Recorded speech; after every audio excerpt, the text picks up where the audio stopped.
Assets को हमने realisation account में ट्रांसफ़र कर दिया, लायबिलिटीज़ को हमने रियलाइजेशन अकाउंट के अंदर ट्रांसफ़र कर दिया।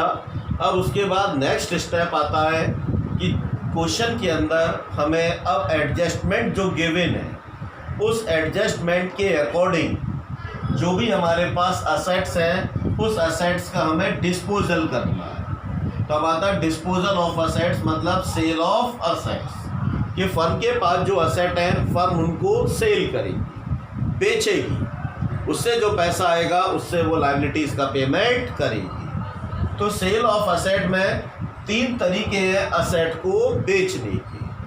पहला तरीका है कि असेट को हमने मार्केट में किसी को भी नगद बेचा, कैश में बेचा। तो फर्स्ट है फॉर कैश, कि हमने जो असेट बेची नगद बेची, नगद बेची तो इससे पैसा आएगा, तो समय कैश अकाउंट डेबिट होगा। कैश अकाउंट क्या होगा? डेबिट। दूसरा है कि अगर फर्म की कोई असेट को पार्टनर भी ले सकता है, कि अगर बी पार्टनर ने कहा कि भाई मैं फर्म की मशीन को मैं लेना चाहता हूँ, तो ले सकता है। तो वहाँ पे बेटा 2 कंडीशन है कि अगर कोई असेट पार्टनर ने ली, अगर उसने कैश पेमेंट कर दिया तो फॉर कैश के नाम से एंट्री आ जाएगी, और अगर पार्टनर ने एसेट ली और कैश पेमेंट नहीं किया तो उस केस में एंट्री हम पार्टनर के नाम से करेंगे, क्योंकि फर्म जो है वो अमाउंट पार्टनर के कैपिटल अकाउंट से माइनस करेगी। तो जो एंट्री की जाएगी वो पार्टनर कैपिटल अकाउंट से की जाएगी। तो एंट्री किस नाम से की जाएगी? By partner capital account. तो यहाँ पर उस पार्टनर का नाम आ जाएगा जिस पार्टनर ने असेट को लिया है। जैसे बी ने असेट को लिया है तो यहाँ पे आ जाएगा बाई बी कैपिटल अकाउंट। तो 2 हो गए, या तो असेट को हम नगद बेचेंगे या असेट को कोई पार्टनर लेगा।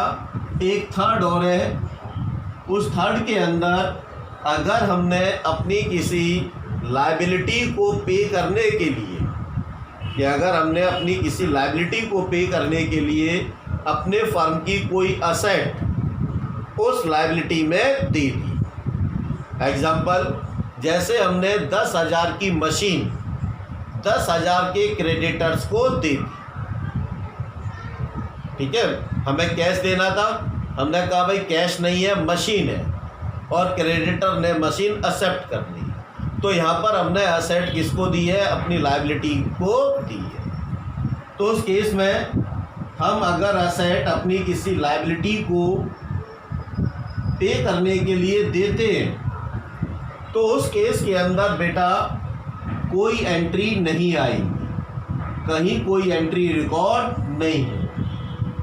कब रिकॉर्ड नहीं होगी?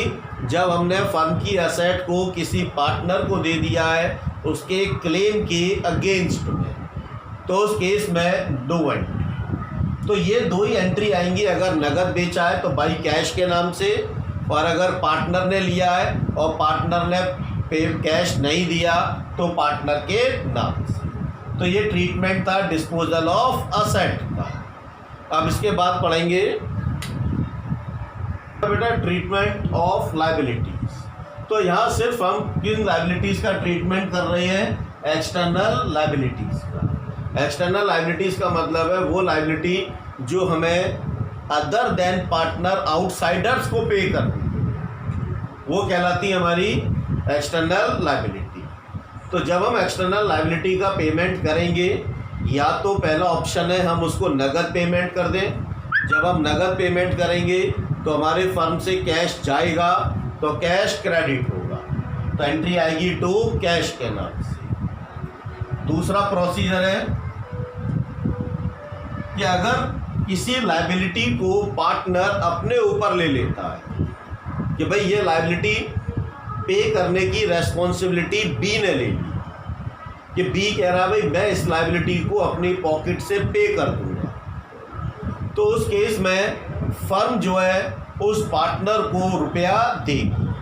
तो फर्म उस पार्टनर को रुपया नगद नहीं देगी, उसकी कैपिटल को उतने अमाउंट से बढ़ा दी। तो उस केस में जो एंट्री आएगी वो पार्टनर के नाम से आएगी। तो उस केस में एंट्री आएगी टू पार्टनर कैपिटल अकाउंट। तो एंट्री किस नाम से आएगी? To partner capital account. अब जैसे यहाँ पे नाम है बी, तो टू बी कैपिटल अकाउंट। तीसरा है कि अगर हम लायबिलिटी को पे करने के लिए किसी असेट को दे रहे हैं, जैसे क्रेडिटर को हमने मशीन दे दी, तो उस केस में इससे पहले हमने पढ़ा था, तो उस केस के अंदर बेटा कोई एंट्री रिकॉर्ड नहीं होगी। तो तीन ऑप्शन है। पहला ऑप्शन हम उसको नगद पे कर दें, दूसरा ऑप्शन किसी लायबिलिटी को पार्टनर अपने ऊपर ले ले, तीसरा ऑप्शन है कि अगर हम अपनी कोई एसेट किसी लायबिलिटीज़ के पेमेंट में दे दें। तो जब हम कोई एसेट दे रहे हैं तो उस केस में कोई एंट्री नहीं होगी। एंट्री सिर्फ दो केस में होती है, या तो हमने नगद पे किया या पार्टनर ने किसी लायबिलिटी को अपने ऊपर ले लिया। अब हम पढ़ेंगे बेटा एक्सटर्नल लायबिलिटीज़।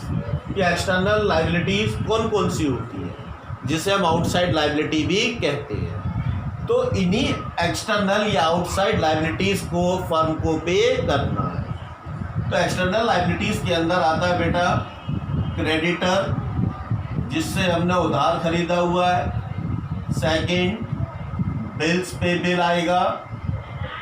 आउटसाइड लायबिलिटी में बैंक का लोन है, ये भी हमारा आउटसाइड लायबिलिटी में आता है। Partner relative loan, partner relative loan, partner का नहीं बेटा, अदर देन पार्टनर। जैसे पार्टनर के ब्रदर का लोन है, पार्टनर के सिस्टर का लोन है, पार्टनर के वाइफ का लोन है, तो ये कहलाता है पार्टनर रिलेटिव लोन। उसके बाद आउटस्टैंडिंग्स, ये हमारी एक्सटर्नल लायबिलिटी है। ठीक, क्रेडिटर हो गया, बिल्स पेबल हो गया, बैंक लोन हो गया, पार्टनर रिलेटिव लोन हो गया, आउटस्टैंडिंग्स हो गई। इसके बाद एक और है ओवरड्राफ्ट। तो ओवरड्राफ्ट भी हमारी कैसी लायबिलिटी है? एक्सटर्नल लायबिलिटी है। ओवरड्राफ्ट भी कैसी लायबिलिटी है? एक्सटर्नल। ये सभी लायबिलिटीज एक्सटर्नल लायबिलिटी है और इसका पेमेंट फर्म को करना ही करना। चाहे पैसा कम पड़े तो पार्टनर्स अपने घर से लेके आएंगे, क्योंकि पार्टनरशिप के अंदर पार्टनर्स की लायबिलिटी अनलिमिटेड होती है। तो ये लायबिलिटी जो है फर्म को पे करनी ही करनी है। ठीक, इसीलिए इनको कहा गया एक्सटर्नल लायबिलिटी। अब इंटरनल लायबिलिटी कौन सी आती है जिसका हमें पेमेंट नहीं करना है? तो इंटरनल लायबिलिटी में बेटा आता है हमारा एक तो कैपिटल, जो हमें पार्टनर को देनी है, किसी आउटसाइडर को नहीं देनी। एनी रिजर्व, किसी भी टाइप की कोई रिजर्व है, वो इंटरनल लायबिलिटी कहलाती है। तो कैपिटल इंटरनल लायबिलिटी है, रिजर्व इंटरनल लायबिलिटी है, P&L क्रेडिट इंटरनल है, ओनर फंड कहलाता है। ठीक, तो ये लायबिलिटीज कैसी है? इंटरनल, जो किसी आउटसाइड को पे नहीं करनी है।